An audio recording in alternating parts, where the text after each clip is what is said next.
beauties, welcome back to Patty's Eyesore. So if you are planning on peeling your fruits and vegetables, you might not think you need to clean the skin. Yes, most of us do that.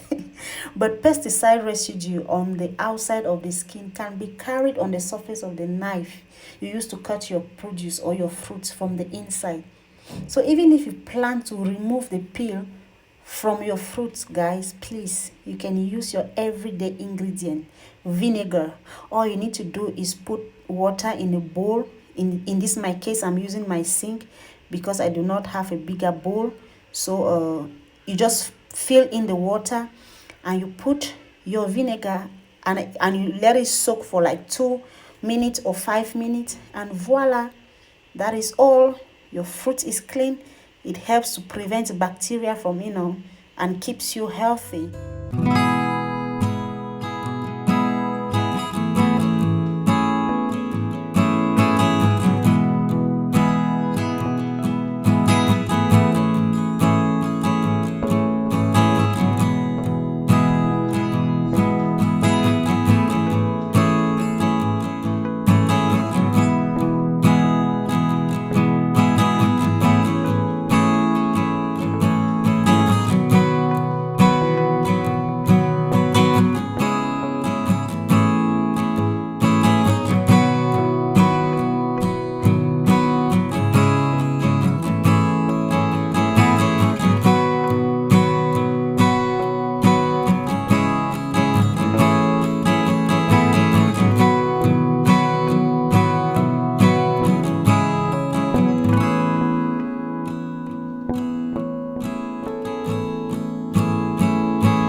So I just place it here for easy access, so whenever someone comes in the house,